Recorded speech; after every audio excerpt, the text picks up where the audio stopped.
Hello students, मैं professor उदय टेके आज के इस लेक्चर में सबका स्वागत करता हूं। आज के इस लेक्चर में हम कोऑपरेटिव सोसाइटीज का फाइनल अकाउंट कैसे तैयार किया जाता है, यानी कि जो ट्रेडिंग अकाउंट है, प्रॉफिट एंड लॉस अकाउंट है या फिर बैलेंस शीट है, उसको कैसे तैयार किया जाता है, इसके बारे में डिस्कशन करेंगे। तो इसके लिए हमने यहाँ एक प्रॉब्लम नंबर 1 लिया है, जिसको हम सॉल्व करेंगे और जिससे हमें ये समझ में आएगा कि ये कोऑपरेटिव सोसाइटीज अपना फाइनल अकाउंट्स कैसे तैयार करती है। तो ये वो प्रॉब्लम नंबर 1 है, उसको पहले हम रीड करते हैं। From the following trial balance of Shirpur cooperative purchase and sales society limited as on 31st March 2020, prepare trading and profit and loss account for the year ended 31st March 2020 and balance sheet as on that date after considering the adjustments given thereafter. So ये जो trial balance दिया है वो किसका है? Shirpur cooperative purchases and sales society limited. So ये जो society है वो क्या है? परचेसेस एंड सेल्स सोसाइटी है, यानी कि ये सोसाइटी कौन से टाइप में आती है? हमने जब डिस्कशन किया तब देखा है there are two types of cooperative societies.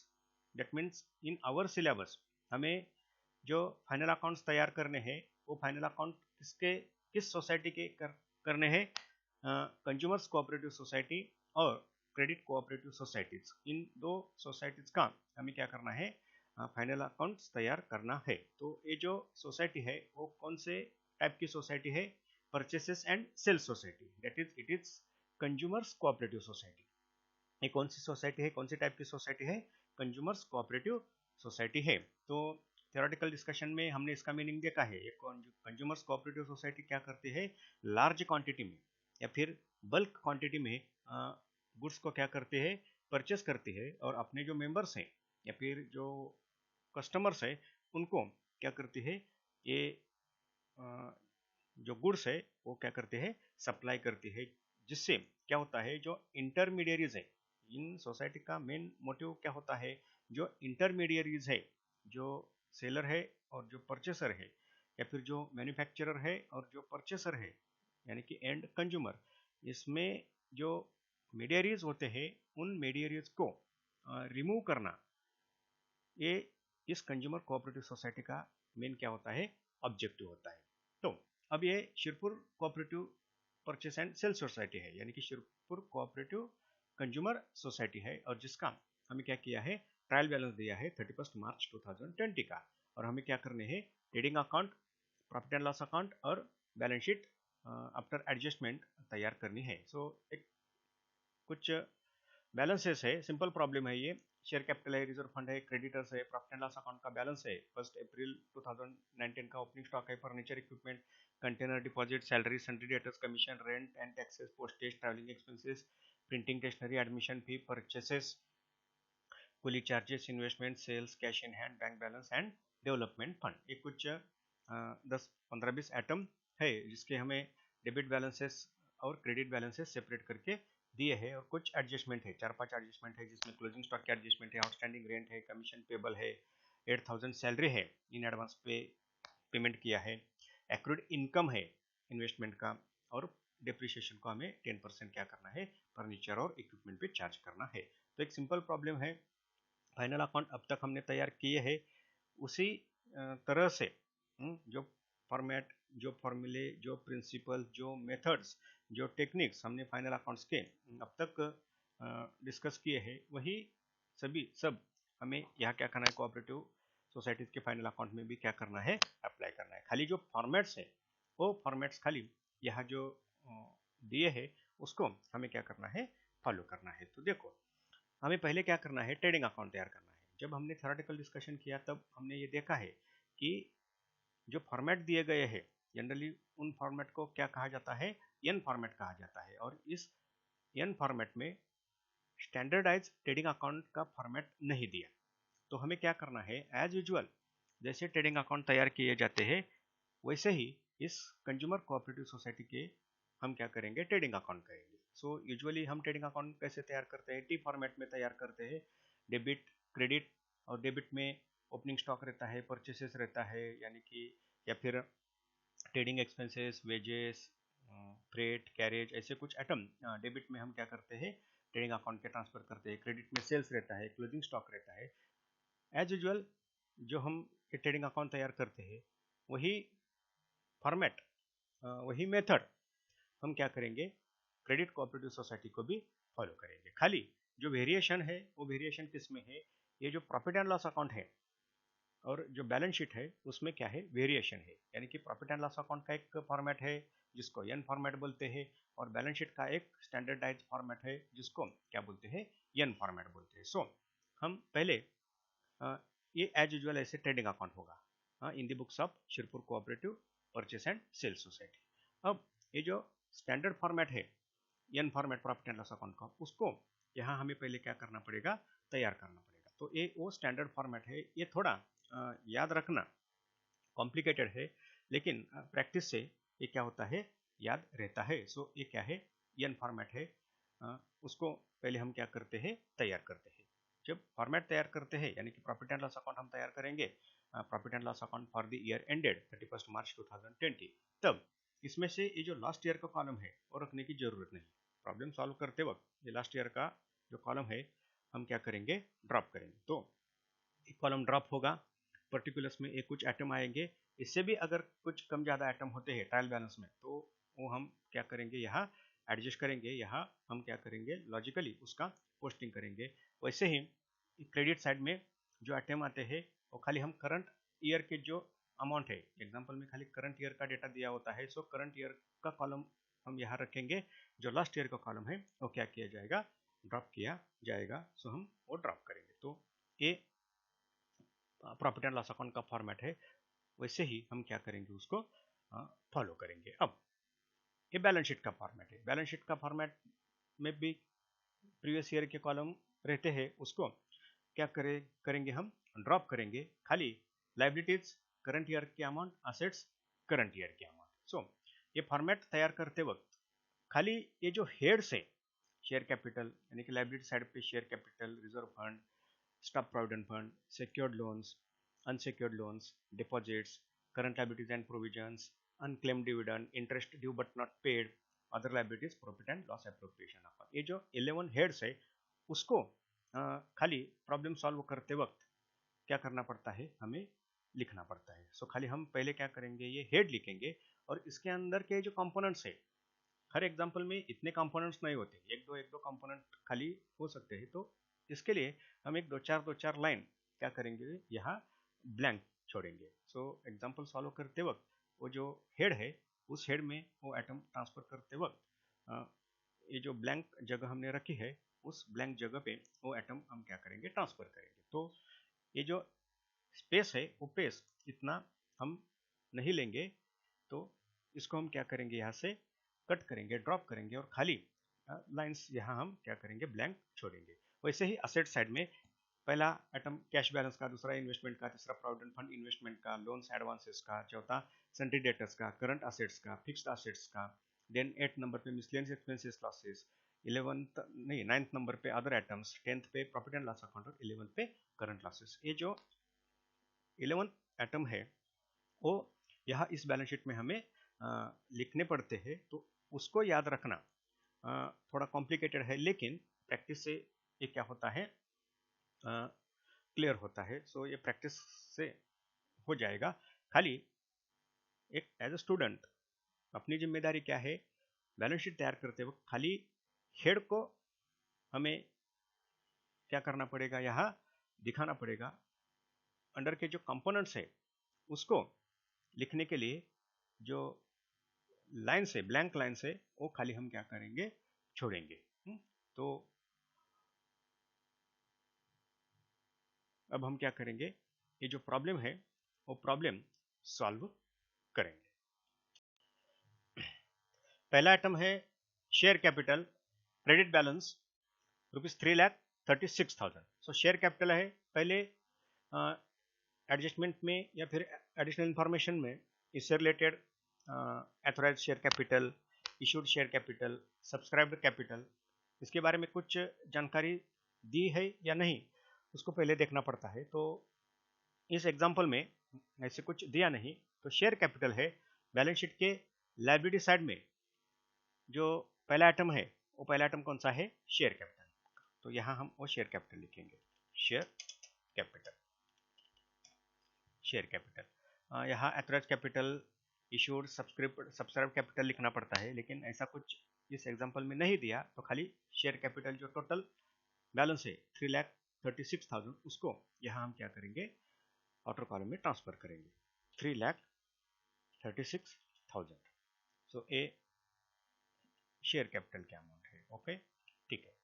Second item जो है वो है रिजर्व फंड। सो रिजर्व फंड है क्रेडिट बैलेंस है, उसको कहाँ ट्रांसफर करना पड़ेगा, बैलेंस शीट के लायबिलिटी साइड में। सो रिजर्व फंड है 60,000। सो बैलेंस शीट के लायबिलिटी साइड में ये देखो यहाँ रिजर्व फंड और अदर फंड्स है, तो जो भी फंड्स है वो 2 नंबर का जो हेड है reserve fund and other fund वहाँ ट्रांसफर किए जाते हैं। So reserve fund, reserve fund, reserve fund amount कितनी है, ₹60,000 की रिजर्व फंड की अमाउंट है, ये 60,000 ठीक है। हमने आउटर कॉलम में लिया है, ये आउटर कॉलम में क्यों लिया है मैं आपको बाद में बताऊंगा। जनरली जब हमने थ्योरेटिकल डिस्कशन किया था तब हमने देखा है कि एप्रोप्रिएशन जो है वो एप्रोप्रिएशन कैसे किया जाता है, कब किया जाता है। जनरली प्रॉफिट होने के बाद 25% जो प्रॉफिट है ईच ईयर के प्रॉफिट का, यानी कि 25% of current year's profit transfer to reserve fund. हर एक कोऑपरेटिव सोसाइटी को अपने करंट ईयर के प्रॉफिट का 25% प्रॉफिट रिजर्व फंड को ट्रांसफर करना पड़ता है। तो इस एग्जांपल में भी या फिर इस कोऑपरेटिव सोसाइटी में भी जो प्रॉफिट होगा वो 25%, उसका 25% रिजर्व फंड में क्या किया जाएगा, ऐड किया जाएगा। लेकिन ये अप्रोप्रिएशन कब फाइनल होता है, अप्रोप्रिएशन करने के बाद एनुअल जनरल मीटिंग में इसको क्या करना पड़ता है, अप्रूव करना पड़ता है। यानी कि जो मेंबर्स रहते हैं, जो डायरेक्टर बॉडी रहती है, उनके द्वारा इसको क्या होता है, अप्रूवल मिलता है, और अप्रूवल मिलने के बाद ये क्या होता है, फाइनल होता है। तो हम खाली वर्किंग नोट में इसका क्या करेंगे, अप्रोप्रिएशन दिखाएंगे। हमने ये भी थियोरेटिकल डिस्कशन में देखा है कि अप्रोप्रिएशन अकाउंट जो है, profit and loss appropriation account cooperative society में तैयार नहीं किया जाता। क्यों नहीं किया जाता, फाइनल अकाउंट तैयार करते वक्त ये नहीं किया जाता। क्यों नहीं किया जाता, तो ये अप्रोप्रिएशन को director body plus annual general meeting में मेंबर ने उसको क्या करना पड़ता है, अप्रूवल देना पड़ता है। अप्रूवल देने के बाद ही ये क्या होता है, फाइनल होता है। तो इसके लिए फाइनल अकाउंट तैयार करते वक्त ये profit and loss appropriation account cooperative society में तैयार नहीं किया जाता। तो इसलिए हमने क्या किया है, ये रिजर्व फंड टोटल जो अमाउंट है, रिजर्व फंड का जो बैलेंस है, ओपनिंग बैलेंस, इसको हमने आउटर कॉलम में यानी कि अमाउंट कॉलम में क्या किया है, ट्रांसफर किया है। देन है क्रेडिटर्स। क्रेडिटर्स की अमाउंट कितनी है, 40,000। कंज्यूमर्स कोऑपरेटिव सोसाइटी है तो क्या होंगे, क्रेडिटर्स होंगे। क्रेडिटर्स बैलेंस शीट के लायबिलिटी साइड में करंट लायबिलिटीज एंड प्रोविजन, इस सेक्शन में क्रेडिटर्स को क्या किया जाता है, ट्रांसफर किया जाता है। क्रेडिटर्स, क्रेडिटर्स कितनी अमाउंट है, क्रेडिटर्स की, क्रेडिटर्स की अमाउंट है 40,000। ये देखो क्रेडिटर्स 40,000 क्रेडिटर्स। देन है profit and loss account. Opening balance है 1 अप्रैल 2019 का 1,76,000। सो ये जो प्रॉफिट एंड लॉस अकाउंट का बैलेंस है, क्रेडिट बैलेंस है बैलेंस शीट के लायबिलिटी साइड में। ये देखो एक लास्ट सेक्शन है, लास्ट आइटम है, वो कौन सा है, प्रॉफिट एंड लॉस एप्रोप्रिएशन। तो इस एप्रोप्रिएशन में हम ये प्रॉफिट एंड लॉस अकाउंट का क्या करेंगे, बैलेंस लेंगे।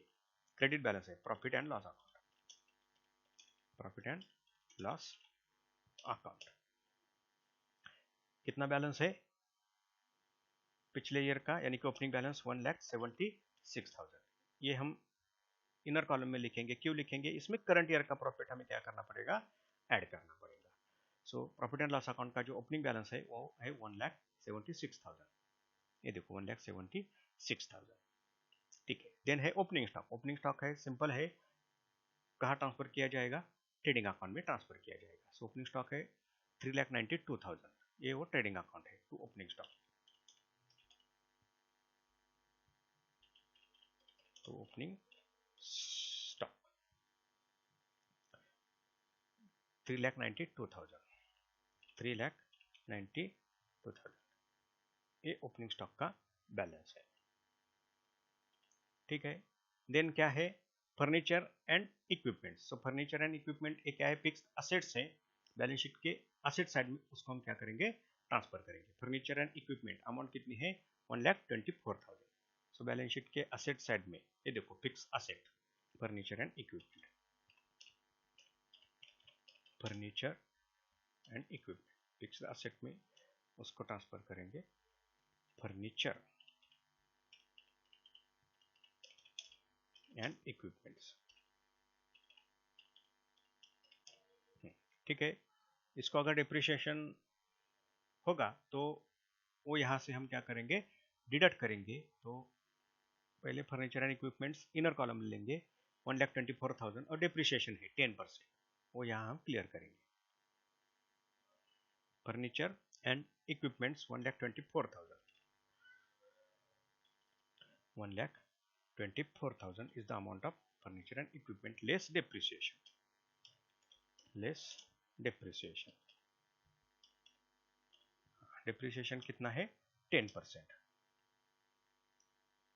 10% डिप्रिसिएशन की अमाउंट कितनी होगी फर्नीचर एंड इक्विपमेंट पे, ये देखो 1,24,000 डिवाइडेड बाय 100 इंटू 10% अमाउंट है डिप्रिसिएशन। तो ए है 12,400,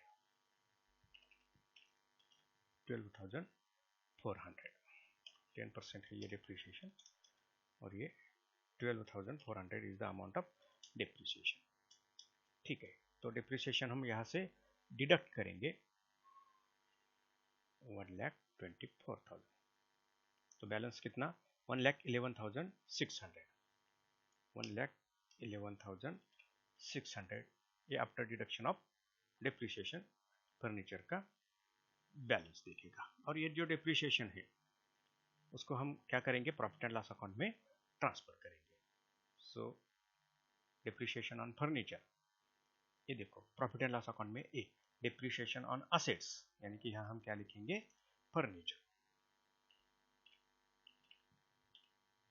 फर्नीचर, डिप्रिसिएशन ऑन फर्नीचर 12,400, ये हो गया डिप्रिसिएशन ऑन फर्नीचर। ठीक है। तो फर्नीचर का भी हो गया। अब है कंटेनर डिपॉजिट्स। कंटेनर का मतलब क्या है, जो गुड्स ये सोसाइटी परचेस करेगी, वो गुड्स ट्रांसफर करने के लिए जो पैकिंग जो मटेरियल यूज किया जाता है जनरली उसको क्या कहा जाता है, कंटेनर कहा जाता है। सो ये जो कंटेनर से माल आएगा, तो जिससे ये कोऑपरेटिव सोसाइटी माल परचेस करेगी उसको वो कंटेनर से ये माल क्या करती है, बेचती है। तो कंटेनर के लिए इस सोसाइटी ने क्या किया है, डिपॉजिट रखा है। वो डिपॉजिट कितना है, 32,000 का एक कंटेनर का डिपॉजिट है। डेबिट बैलेंस है, उसको क्या किया जाएगा, असेट साइड में ट्रांसफर किया जाएगा। सो ये कंटेनर डिपॉजिट 32,000 असेट साइड में कहाँ ट्रांसफर करना पड़ेगा, ये कंटेनर डिपॉजिट, ये जो अदर आइटम्स है उस अदर आइटम में हमें क्या करना पड़ेगा, इसको ट्रांसफर करना पड़ेगा। कंटेनर, कंटेनर डिपॉजिट्स कितनी अमाउंट है कंटेनर डिपॉजिट्स की, वो है 32,000, कंटेनर डिपॉजिट्स 32,000। जिस कंटेनर से माल भेजा जाता है उसके लिए क्या किया जाता है, डिपॉजिट दिया जाता है, ये रिफंड होता है इस कोऑपरेटिव सोसाइटी को। तो तब तक एक क्या है, एक डेबिट बैलेंस है, पेमेंट किया गया है बैलेंस शीट के असेट साइड में, उसको क्या किया जाता है, ट्रांसफर किया जाता है। देन सैलरीज है, सिंपल है, ये रेवेन्यू एक्सपेंडिचर है प्रॉफिट एंड लॉस अकाउंट के डेबिट साइड में इसको हम क्या करेंगे, ट्रांसफर करेंगे। सैलरी ₹3 लाख। देखो सैलरीज का जो आइटम है वो देखो ये सैलरीज एंड अलाउंसेस। सैलरीज की अमाउंट कितनी है, ₹3 लाख की वो अमाउंट है। इनर कॉलम में यहाँ हम ये लिखेंगे, क्यों, इसके लिए एक एडजस्टमेंट है। तो सैलरीज ₹3 लाख क्या है, सैलरी है, ठीक है। अब एडजस्टमेंट को भी यहाँ हम क्या करते हैं, क्लियर करते हैं। क्या है एडजस्टमेंट, ये 3 नंबर की एडजस्टमेंट है। देखो ₹8,000 salary paid as advance on 31 March 2020, यानी कि जो सैलरी का पेमेंट हुआ है ₹3 लाख का, उसमें एडवांस सैलरी है कितनी, 8,000 की। सो ये एडवांस पेमेंट है। हमें मालूम है एडवांस पेमेंट करंट ईयर से रिलेटेड नहीं होता, ये एडवांस पेमेंट क्या होता है, नेक्स्ट ईयर से रिलेटेड होता है। लेकिन पेमेंट तो इस ईयर में हुआ है। तो अब जो सैलरी हमने प्रॉफिट एंड लॉस अकाउंट को डेबिट की है, उसमें से ये जो 8,000 है उसको हम क्या करेंगे, कम करेंगे, डिडक्ट करेंगे, क्योंकि इस साल का ये एक्सपेंडिचर एक्सपेंसेस नहीं है, ये नेक्स्ट ईयर से रिलेटेड है। लेकिन इस साल में उसका क्या हुआ है, पेमेंट हुआ है, तो एक प्रीपेड एक्सपेंडिचर है। सो प्रीपेड एक्सपेंडिचर, जो एक्सपेंडिचर हमने किया है उसमें से क्या किया जाता है, डिडक्ट किया जाता है। सो सैलरी जो प्रीपेड है सैलरीज, उसमें से हम क्या करेंगे, लेस करेंगे, less prepaid salary. Prepaid prepaid की अमाउंट कितनी है, 8,000। सो ये सैलरी का पेमेंट, इसमें से 8,000 प्रीपेड है, प्रीपेड है, तो ये नेक्स्ट ईयर को हम एक्सपेंसेस में चार्ज करेंगे। तब तक यहाँ से हम क्या करेंगे, डिडक्ट करेंगे। सो करंट ईयर की सैलरी कितनी हो गई, 2,98,000, ठीक है। और ये जो प्रीपेड सैलरी है, पेमेंट है ऑलरेडी, जो कैश है वो कैश बिजनेस से गई है, तो इसको क्या किया जाता है, बैलेंस शीट के एसेट साइड में ट्रांसफर किया जाता है। सो ये प्रीपेड सैलरी बैलेंस शीट के एसेट साइड में, ये जो अदर आइटम्स है उसमें क्या करते हैं, ट्रांसफर करते हैं। So prepaid salary, prepaid salary ₹8,000 balance sheet के एसेट साइड में ट्रांसफर किया जाता है। प्रीपेड, कोई भी प्रीपेड प्रीपेमेंट हो, एडवांस पेमेंट हो, अदर आइटम्स में ट्रांसफर किया जाता है। देखो अब क्या है, सन्ड्री डेटर्स है, कंज्यूमर्स कोऑपरेटिव सोसाइटी है, तो डेटर्स हो गए। सो डेटर्स की अमाउंट कितनी है, 60,000 की है। बैलेंस शीट के एसेट साइड में उसको हम क्या करेंगे, ट्रांसफर करेंगे। खाली डेटर्स को ट्रांसफर करते वक्त एडजस्टमेंट में बैड डेब्ट्स या फिर आरडीडी है या नहीं, इसको खाली क्या करना पड़ता है, देखना पड़ता है। तो डेटर्स है लेकिन आरडीडी वगैरह ऐसा कुछ नहीं दिया, तो फुल डेटर्स क्या है, रिकवरेबल है 60,000 के, उसको हम बैलेंस शीट के एसेट साइड में ट्रांसफर करेंगे। ये देखो सन्ड्री डेटर्स, डेटर्स में लिखेंगे, ये डेटर्स 60,000, सन्ड्री डेटर्स की अमाउंट 60,000, ओके। नेक्स्ट कमीशन है, डेबिट बैलेंस है, कमीशन पेड किया है, तो इस कमीशन को प्रॉफिट एंड लॉस अकाउंट में क्या किया जाता है, ट्रांसफर किया जाता है। सो कमीशन, कितना कमीशन है, 88,000 का।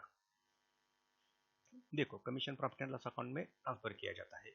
अब देखो जो स्टैंडर्ड फॉर्मेट में जो आइटम दिए है उसमें कमीशन नहीं है, तो हमें क्या करना पड़ेगा, इस कमीशन को यहाँ ट्रांसफर करते वक्त कहाँ ट्रांसफर करना पड़ेगा, जिस क्रम से ये आइटम आए हैं, पहले सैलरी आई है, बाद में डिप्रिसिएशन आया है, ये बहुत जो आइटम है, ये जो आइटम है इसमें से बहुत आइटम, नंबर ऑफ आइटम्स हमारे एग्जाम्पल में नहीं है। तो ये जो डेटर्स हमने देखे, डेटर्स भी नहीं है, तो हम क्या करेंगे, यहाँ क्या करेंगे, कमीशन लिखेंगे। नहीं तो सैलरी के बाद हम क्या कर सकते हैं, कमीशन लिख सकते हैं। लेकिन क्यों लिख सकते हैं, सैलरी के बाद ये ट्रायल बैलेंस में आइटम आया है, इसलिए हम क्या कर सकते हैं, ये कमीशन सैलरी के बाद लिख सकते हैं। तो ये कमीशन,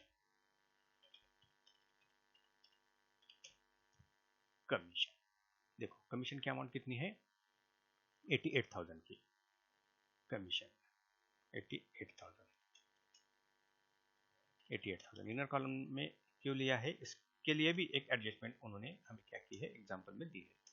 तो देखेंगे वो एडजस्टमेंट क्या है। कमीशन, कमीशन की एडजस्टमेंट देखो, 2 नंबर पे आउटस्टैंडिंग रेंट 4000 का है, रेंट के वक्त हम वो एडजस्ट करेंगे। कमीशन पेबल है, कितना पेड करना है कमीशन पेबल, पेबल का मतलब क्या है, पेमेंट अभी बाकी है, ड्यू है लेकिन पेड नहीं किया, तो इसको क्या करना पड़ेगा, पेड नहीं किया लेकिन करंट ईयर से रिलेटेड वो क्या है, एक्सपेंसेस है, प्रॉफिट एंड लॉस अकाउंट को चार्ज करना पड़ेगा, तो हम उसको क्या करेंगे, चार्ज करेंगे, एक कमीशन एड पेबल, जो पेड करना है वो उसका आउटस्टैंडिंग भी बोल सकते हैं, आउटस्टैंडिंग आउटस्टैंडिंग कमीशन। कितनी अमाउंट है आउटस्टैंडिंग कमीशन की, 20,000। सो अब टोटल कमीशन कितना हो गया, ए पेड किया हुआ 88,000 और आउटस्टैंडिंग 20,000, सो 88 प्लस 20 1,08,000। ये क्या है, कमीशन है। अब देखो ये जो आउटस्टैंडिंग कमीशन है 20,000 का, उसको अब हमें क्या करना पड़ेगा, ट्रांसफर करना पड़ेगा। ये तो हमने एक्सपेंसेस काउंट किया, एक्सपेंसेस को हमने इसको क्या किया है, चार्ज किया एज एक्सपेंसेस, इसको हमने प्रॉफिट एंड लॉस अकाउंट को ट्रांसफर किया है।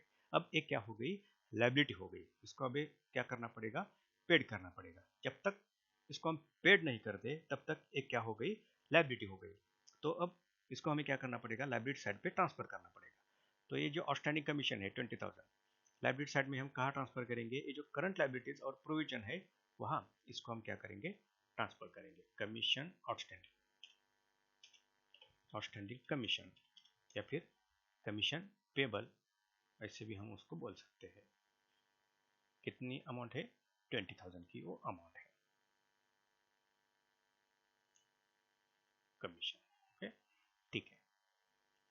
अब देखो रेंट एंड टैक्सेस, सो ये पेमेंट है, रेवेन्यू पेमेंट है, प्रॉफिट एंड लॉस अकाउंट में इसको क्या किया जाता है, ट्रांसफर किया जाता है। सो रेंट एंड टैक्सेस है 60,000 के। तो देखो जो स्टैंडर्ड फॉर्मेट है फॉर्म एन, ये रेंट एंड टैक्सेस है, तो वहाँ खाली हम रेंट एंड टैक्सेस लिखेंगे 60,000, रेंट एंड टैक्सेस 60,000। इसको इनर कॉलम में क्यों लिखा है, यहाँ रेंट एंड टैक्सेस को क्या है, एक एडजस्टमेंट में इंफॉर्मेशन है। क्या है, देखो ये इंफॉर्मेशन, आउटस्टैंडिंग रेंट है, कितने कितने अमाउंट है आउटस्टैंडिंग रेंट की, 4,000। सो ये आउटस्टैंडिंग है, जैसे कमीशन आउटस्टैंडिंग है, कमीशन पेबल है, वैसे ही ये आउटस्टैंडिंग रेंट क्या है, पेबल है। तो जैसे कमीशन की ट्रीटमेंट दी वैसे ही आउटस्टैंडिंग रेंट की क्या करेंगे, ट्रीटमेंट देंगे। ये देखो रेंट, रेंट एंड टैक्सेस है, खाली ये रेंट है तो हम यहाँ रेंट ही रखेंगे, रेंट, और आउटस्टैंडिंग यहाँ हम क्या करेंगे, ऐड करेंगे, add outstanding, outstanding rent. Outstanding rent की अमाउंट कितनी है, 4,000, ये अमाउंट है आउटस्टैंडिंग रेंट की। तो अब पेड के रेंट की अमाउंट कितनी है, पेमेंट हुआ है 60,000 का, आउटस्टैंडिंग है 4,000, तो टोटल रेंट इस साल का कितना है, 64,000। सो ये हो गया करंट ईयर का रेंट। अब ये जो आउटस्टैंडिंग रेंट है उसको बैलेंस शीट के लायबिलिटी साइड में, जब तक हम इसको पेड नहीं करते तब तक ये क्या है, लायबिलिटी है। तो ये लायबिलिटी कहाँ ट्रांसफर करेंगे, करंट लायबिलिटीज एंड प्रोविजन में, ये आउटस्टैंडिंग रेंट 4,000, आउटस्टैंडिंग रेंट 4,000, जब तक हम पेड नहीं करते तब तक ये क्या हो गई, इस कोऑपरेटिव सोसाइटी की लायबिलिटी है। ओके, ठीक है। नेक्स्ट पोस्टेज है, पोस्टेज 8,000 का है, एडजस्टमेंट नहीं, प्रॉफिट एंड लॉस अकाउंट में ट्रांसफर किया जाता है। देखो पोस्टेज के लिए सेपरेट आइटम है, पोस्टेज के लिए फॉर्मेट में पोस्टेज है, तो पोस्टेज यहाँ खाली हम लिखेंगे 4,000। ये हो गया पोस्टेज का, पोस्टिंग। कितने अमाउंट है पोस्टेज की, सॉरी 8,000 अमाउंट है, पोस्टेज 8,000, ये हो गया पोस्टेज। अब देखो नेक्स्ट आइटम कौन सा है, ट्रैवलिंग एंड कन्वीनियंस 18,000। सो ये डेबिट बैलेंस है, एक्सपेंसेस है, ट्रैवलिंग एंड कन्वीनियंस, जिसमें एम्प्लॉयज का ट्रैवलिंग या फिर जो डायरेक्टर्स है उसका ट्रैवलिंग, या फिर जो गुड्स है उसका भी इसमें क्या होता है, ट्रैवलिंग हो सकता है, लेकिन जनरली कोऑपरेटिव सोसाइटीज के जो वर्कर्स, कोऑपरेटिव सोसाइटीज के एम्प्लॉयज, कोऑपरेटिव सोसाइटीज के जो डायरेक्टर्स है, उनके लिए जो ट्रैवलिंग पर एक्सपेंडिचर किया है वही इसमें क्या किया जाता है, कंसीडर किया जाता है। सो travelling and convenience profit and loss account में ये 18,000 हम क्या करेंगे, ट्रांसफर करेंगे। तो ये देखो travelling and expenses, sorry travelling expenses of staff 18,000। Travelling and convenience है तो इसको ट्रैवलिंग एंड कन्वीनियंस लिखेंगे, travelling and convenience, convenience, travelling and convenience 18,000, travelling and convenience 18,000। ठीक है, नेक्स्ट आइटम कौन सा है, printing and stationery. Debit balance है, सिंपल है, प्रॉफिट एंड लॉस अकाउंट में ट्रांसफर किया जाता है। सो ये देखो ये printing and stationery, printing and stationery की अमाउंट कितनी है, 14,000। सो प्रिंटिंग एंड स्टेशनरी 14,000, ये प्रिंटिंग एंड स्टेशनरी।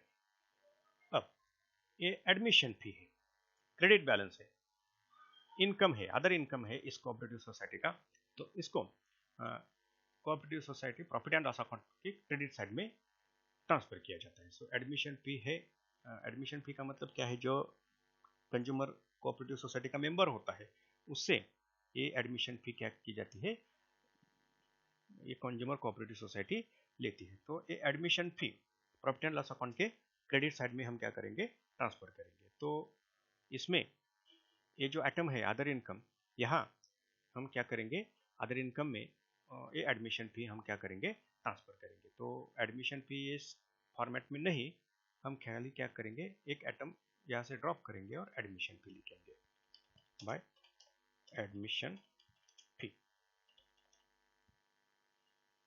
कितनी अमाउंट है एडमिशन फी की, 2000। तो एडमिशन फी 2000, ये हो गई एडमिशन फी 2000। अब देखो परचेसेस, सिंपल परचेसेस है ट्रेडिंग अकाउंट के डेबिट साइड में, उसको हम क्या करेंगे, ट्रांसफर करेंगे। 63,40,000 purchases to purchases, 63,40,000,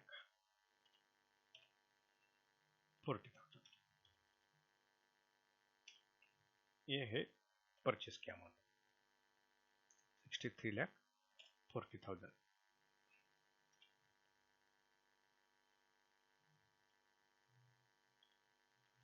63,40,000 purchases. Then coolie charges, freight and cartridge. So coolie, freight, charges ये परचेस से रिलेटेड एक्सपेंडिचर है, उसको ट्रेडिंग अकाउंट में ट्रांसफर किया जाता है। तो a coolie charges to coolie charges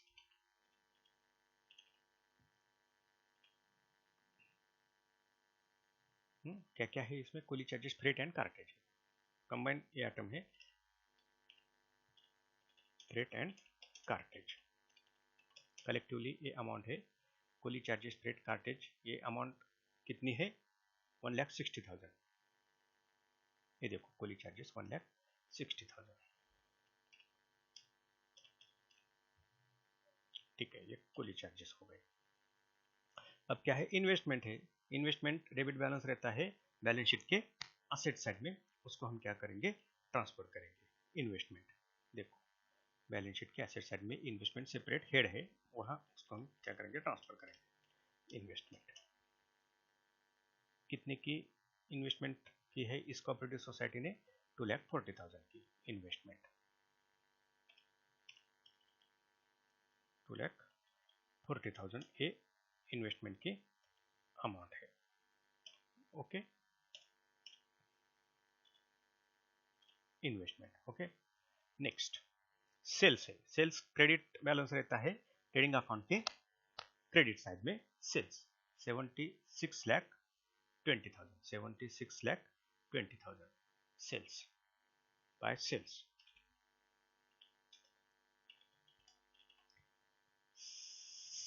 76,20,000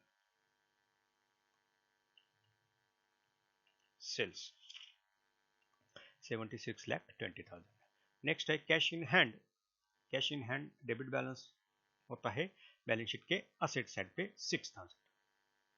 ये देखो cash balance 6000, cash in hand,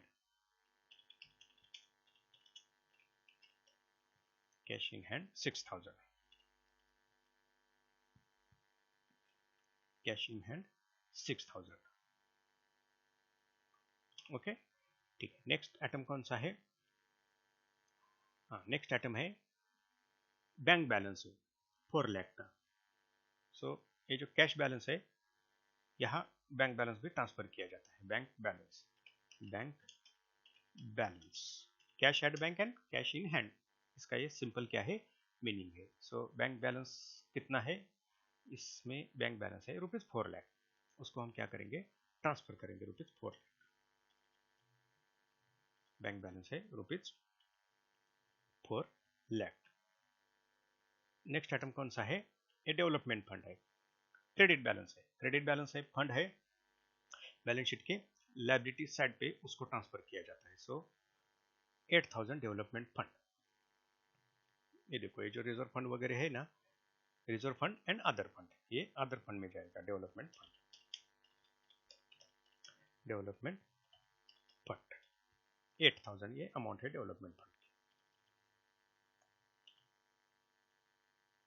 development fund 8000 बराबर है डेवलपमेंट फंड 8000। सो डेवलपमेंट फंड को हमने क्या किया ट्रांसफर किया। अब देखो ट्रायल बैलेंस, पूरा ट्रायल बैलेंस हमने क्या किया है पोस्ट किया है। अब हम क्या करेंगे, जो एडजस्टमेंट है उसको क्लियर करेंगे। पहले एडजस्टमेंट है क्लोजिंग स्टॉक की, वो है कितना है क्लोजिंग स्टॉक ₹4,40,000। सो क्लोजिंग स्टॉक ट्रेडिंग अकाउंट को क्लोज करते वक्त हम लिखते हैं by closing stock, by closing stock. ठीक है, 4,40,000। और ये जो क्लोजिंग स्टॉक है उसको कहाँ ट्रांसफर किया जाता है? बैलेंस शीट के एसेट साइड पे। 4,40,000 closing stock, that is stock in hand. ये देखो ये बैलेंस शीट के एसेट साइड, यहाँ क्लोजिंग स्टॉक करंट एसेट में क्या किया जाता है ट्रांसफर किया जाता है। सो stock in hand, stock in hand, या फिर क्लोजिंग स्टॉक भी इसको हम यहाँ बोल सकते हैं। तो जो क्लोजिंग स्टॉक है करंट एसेट में क्या किया जाता है ट्रांसफर किया जाता है 4,40,000। ये हो गई पहली एडजस्टमेंट। ये आउटस्टैंडिंग रेंट की एडजस्टमेंट हमने की है, आउटस्टैंडिंग रेंट भी किया है और कमीशन पेबल को भी हमने क्या किया है ट्रांसफर किया है। अब नेक्स्ट आइटम कौन सा है?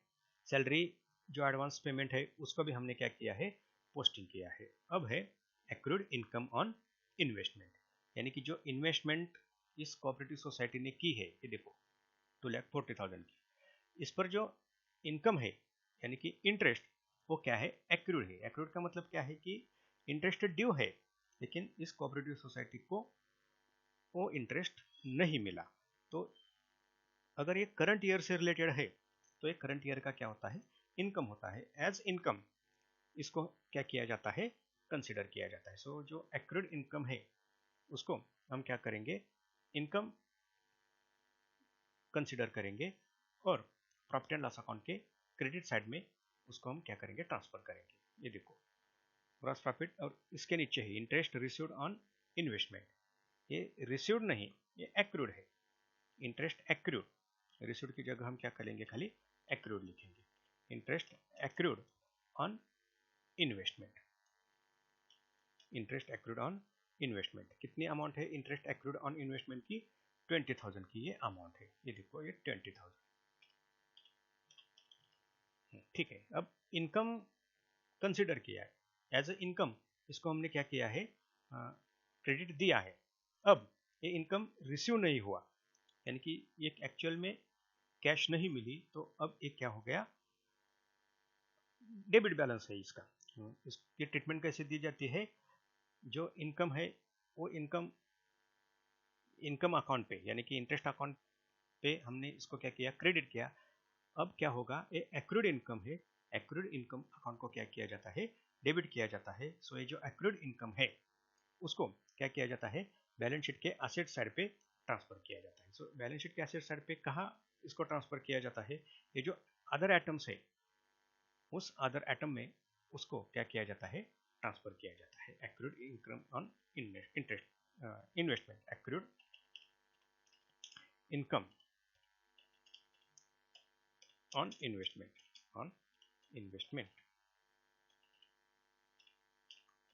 Accrued income on investment. इसको एक्रूड इनकम या फिर इसको हम इंटरेस्ट भी कह सकते हैं, एक्रूड इंटरेस्ट ऑन इन्वेस्टमेंट। कितनी अमाउंट है ये? 20,000 की। अब देखो नेक्स्ट आइटम कौन सा है, ये डिप्रिसिएशन का है। सो डिप्रिसिएशन की भी ट्रीटमेंट हमने क्या की है, क्लियर की है। असेट से उसको डिडक्ट किया है फर्नीचर से, और प्रॉफिट एंड लॉस अकाउंट को हमने क्या किया है, चार्ज किया है। अब नेक्स्ट स्टेप क्या है, ये जो ट्रेडिंग अकाउंट है उसको क्लोज करना है। बाद में जो ग्रॉस प्रॉफिट है वो gross profit profit and loss account को ट्रांसफर करेंगे, और जो भी नेट प्रॉफिट हमें मिलेगा, इनकम अगर एक्सेस होता है तो नेट प्रॉफिट, अगर इनकम एक्सेस नहीं होता तो नेट लॉस। जो भी इनकम होगा यानी कि नेट प्रॉफिट या फिर नेट लॉस, उसको हम क्या करेंगे, ये जो करंट ईयर का प्रॉफिट है, profit and loss of preparation का जो पार्ट है 11th नंबर पे, उसमें करंट ईयर का प्रॉफिट क्या करेंगे, ऐड करेंगे।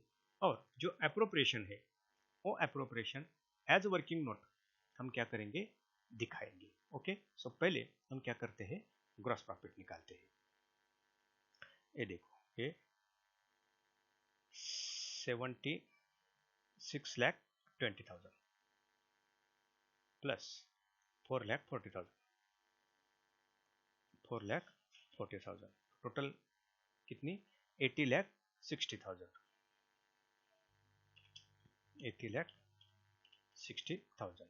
अब 80,60,000 से ये जो एटम है डेबिट, उसको हम क्या करेंगे, डिडक्ट करेंगे directly. Minus 3,92,000 minus 63,40,000 minus 1,60,000। Okay, so gross profit कितना है, 11,68,000 ग्रॉस प्रॉफिट, 11,68,000 ये हो गया ग्रॉस प्रॉफिट। ग्रॉस प्रॉफिट 11,68,000 ये हो गया ग्रॉस प्रॉफिट। सो ये जो ग्रॉस प्रॉफिट है उसको हम क्या करेंगे, प्रॉफिट एंड लॉस अकाउंट में ट्रांसफर करेंगे। ये देखो ग्रॉस प्रॉफिट, ये फेनी नहीं, ये ग्रॉस प्रॉफिट है। सो ये ग्रॉस प्रॉफिट, ठीक है। अगर ग्रॉस प्रॉफिट है तो ये ग्रॉस लॉस नहीं होगा, ठीक है। अब देखो यहाँ हमने जो स्टैंडर्ड फॉर्मेट है वो स्टैंडर्ड फॉर्मेट हमने क्या किया, सामने रखा। हर वक्त ये स्टैंडर्ड फॉर्मेट हम लिख नहीं सकते, तो इसका जो ऑर्डर है, पहला आइटम दूसरा आइटम, वो अगर हम ये ध्यान में रहता है तो ये फॉर्मेट तैयार करते वक्त अगर हम ब्लैंक फॉर्मेट तैयार करेंगे, यानी कि ये आइटम लिखने की, डेबिट के पूरे आइटम, क्रेडिट के पूरे आइटम ऑलरेडी लिखने की जरूरत नहीं। ऑर्डर से, जिस ऑर्डर से ट्रायल बैलेंस में आइटम आते हैं, उस ऑर्डर से अगर हम पोस्ट करते हैं तो भी ये प्रॉफिट एंड लॉस अकाउंट हम क्या कर सकते हैं, तैयार कर सकते हैं। ओके, ठीक है। तो हमने क्या किया, ये ग्रॉस प्रॉफिट ट्रांसफर किया। अब इनकम की हम क्या करेंगे, टोटल करेंगे, यानी कि क्रेडिट साइड की टोटल करेंगे। देखो ये 11,68,000 ग्रॉस प्रॉफिट प्लस ये इंटरेस्ट इन्वेस्टमेंट का 20,000 और ये प्लस एडमिशन फी 2,000, ये अमाउंट हो गई 11,90,000, 11,90,000 ये टोटल लिखेंगे, 11,90,000 क्रेडिट साइड की टोटल हो गई। क्या करेंगे, एक दो आइटम यहाँ से हम डिलीट करते हैं तो ये पेज क्लियर हो जाएगा। ये देखो 11,90,000। अब इससे ये डेबिट आइटम क्या करेंगे, हम माइनस करेंगे, डिडक्ट करेंगे। 11,90,000 माइनस ये 2,98,000 माइनस 1,08,000, 1,08,000 माइनस 18,000 माइनस 64,000, फिर माइनस 8,000 माइनस 14,000 माइनस 12,400। सो कितनी अमाउंट बचती है यहाँ? 6,67,600 ये क्या है? नेट प्रॉफिट है। 6 लाख कितनी अमाउंट है?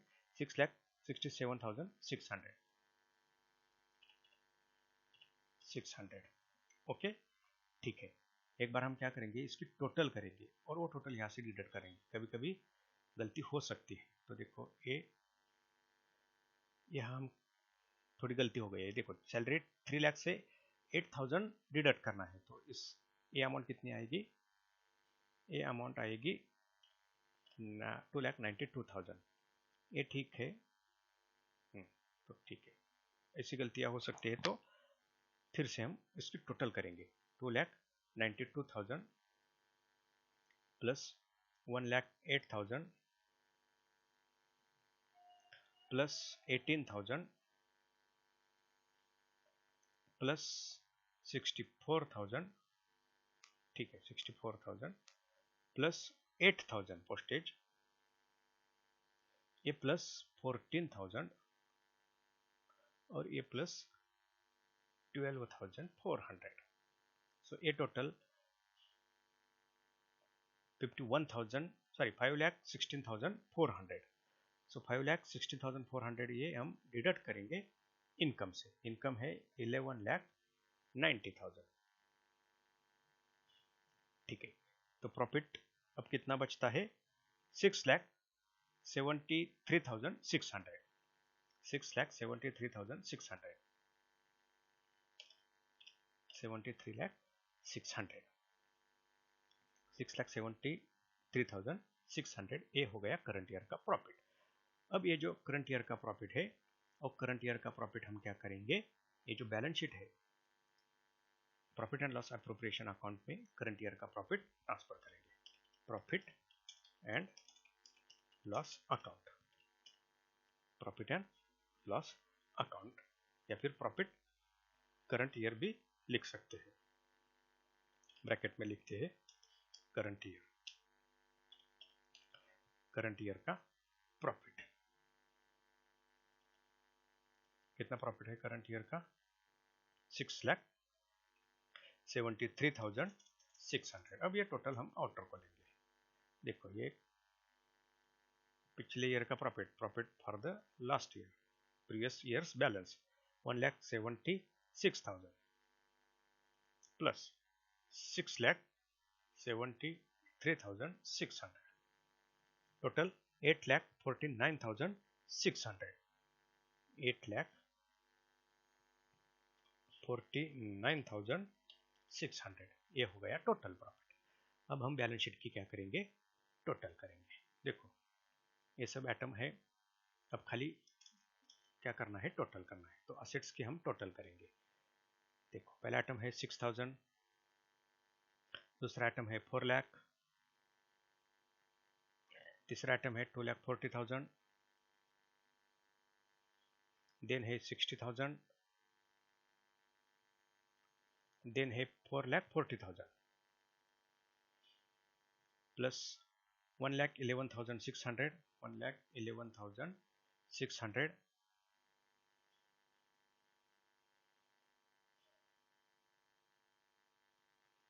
देन है 32,000 कंटेनर डिपॉजिट, देन 8,000, देन 20,000। ये देखो ये टोटल हो गई 13,70,600। 13,70,600, 13,17,600, 13,17,600। देखेंगे लाइबिलिटी साइड की टोटल कंपेयर होती है या नहीं, टैली होती है या नहीं। करेंगे टोटल। देखो 3,36,000, 3,36,000 प्लस 60,000 प्लस 8,000 प्लस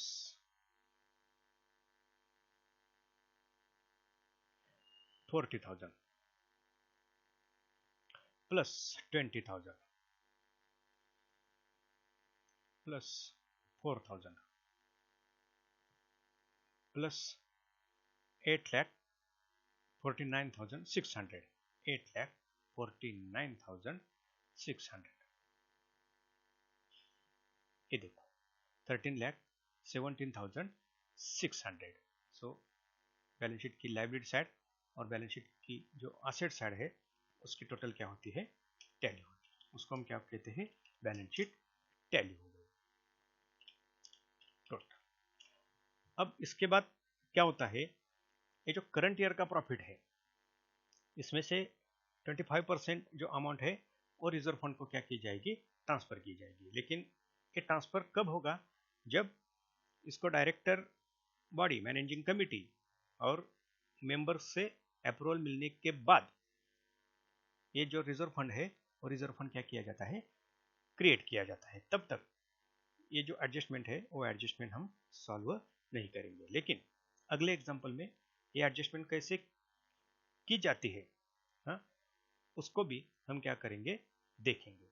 तो अब इस एग्जांपल में हमने खाली ट्रायल बैलेंस के जो कुछ लिमिटेड एटम है, लिमिटेड एटम थे, नंबर ऑफ एटम कम थे, और कुछ दो चार एडजस्टमेंट उसके द्वारा ये फाइनल अकाउंट कोऑपरेटिव सोसाइटी का कैसे तैयार किया जाता है उसका हमने क्या किया है, डिस्कशन किया है।